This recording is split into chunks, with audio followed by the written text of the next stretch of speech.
Good morning and welcome to Running Through My Mind, the only podcast broadcast from a parking lot. It is a rainy day in the studio, meaning the front seat of my Jeep Liberty, and you might be able to hear some raindrops hitting the hood of the car. I'm not sure, but it'll be an interesting experiment to see if my awesome studio is impacted by the weather. Today, the thing running through my mind is idea generation versus idea evaluation. I was fortunate enough to be asked to be a guest on Ozeal's No Permission Needed podcast, and we recorded it last night. It airs, I believe it goes live tomorrow. And if it does, I'll be talking about it tomorrow.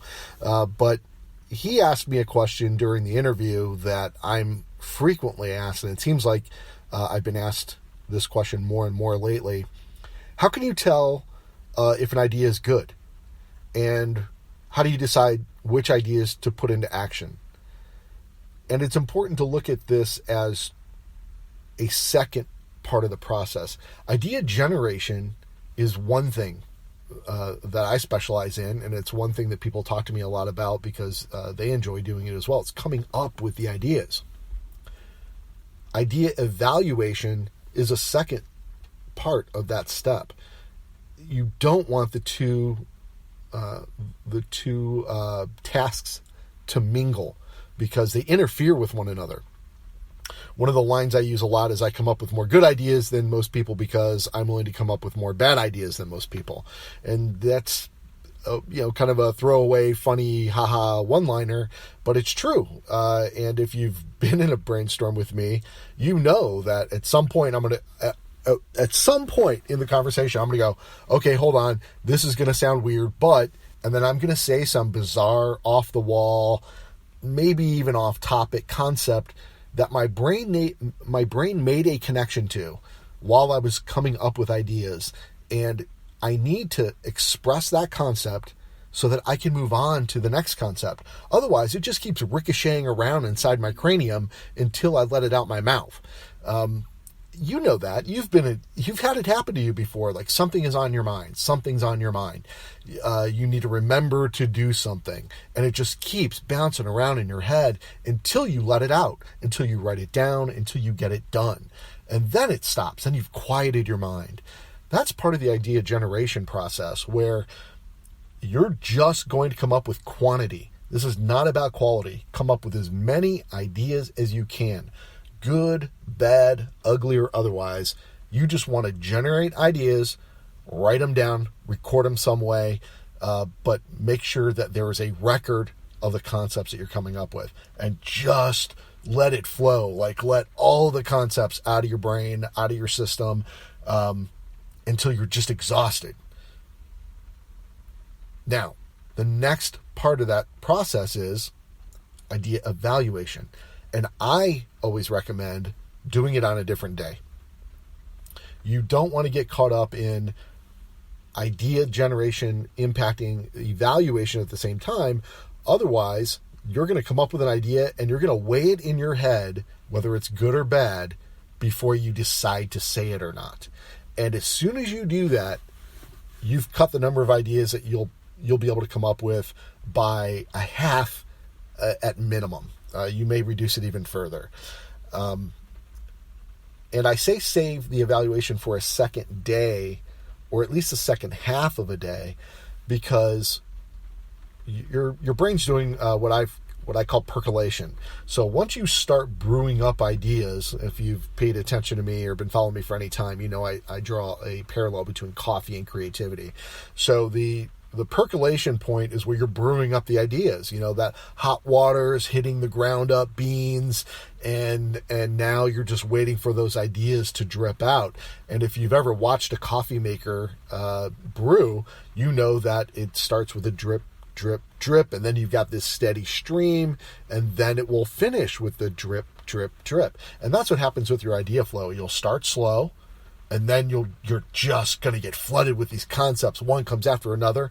But when you're done with that part, you're actually not finished. Your brain is still percolating, and you're going to end up dripping out these other ideas throughout the rest of the day, sometimes a week. When I do a written brainstorm, one of the deluxe brainstorm packages on my website, I take a week, sometimes two, to let ideas percolate through so that I can capture them all. That's the goal, is to get down as many ideas as possible.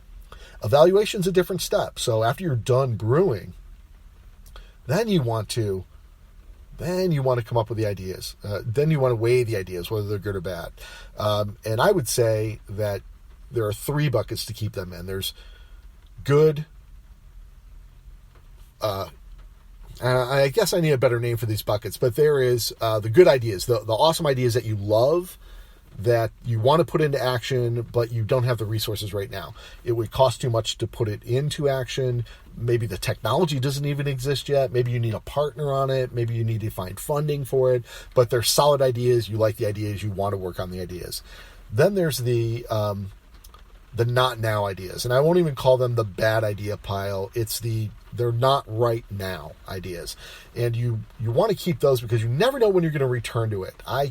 I can't tell you how many times I've gone back to an idea that I've put aside, didn't reject it, I've put it aside, I've kept an archive of it, but I've come back to it later because I've had a conversation with a client or some new technologies come on the scene, and I go, oh man, that is a perfect match for this. And I can go back to look at that idea and reevaluate it with current circumstances, and it might be perfect now, whereas at the time, it just wasn't ready for the real world.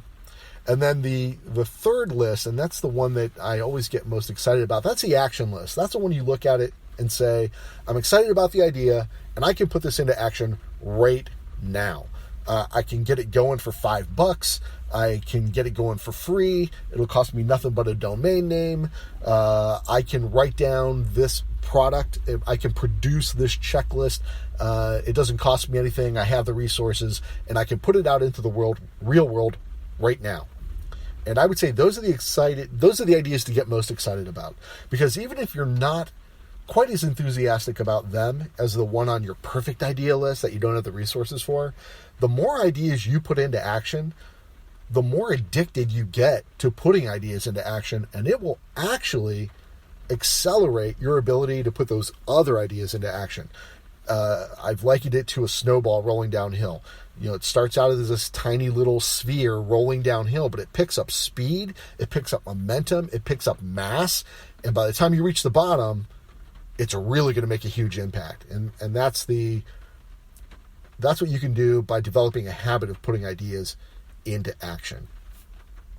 I would also collect resources that help you put ideas into action, and I think I'm going to save that for another podcast episode, because it's more important that I talk to you on this one and stay on track of keep idea generation separate from idea evaluation, and to know how to sort those ideas when you're done into those 3 lists. Hey, that's how this podcast started. I want to do a podcast, and I had several variations on this theme that I needed partners for. I probably wanted to do editing for. I wanted a co-host. I wanted a really cool intro. I wanted a branded landing page for it. And that went into the, man, I really want to do this pile. But podcasting just keeps coming up in my head, and I decided I needed a version that I could put into the right now pile, the action pile. And that's how I ended up with running through my mind, because I could record this in my car, in a parking lot, in 5 or 10 minutes every morning, reliably. And hopefully as this snowball rolls downhill, I'm making an impact on an audience. I'm making an impact on the way you put your ideas into action.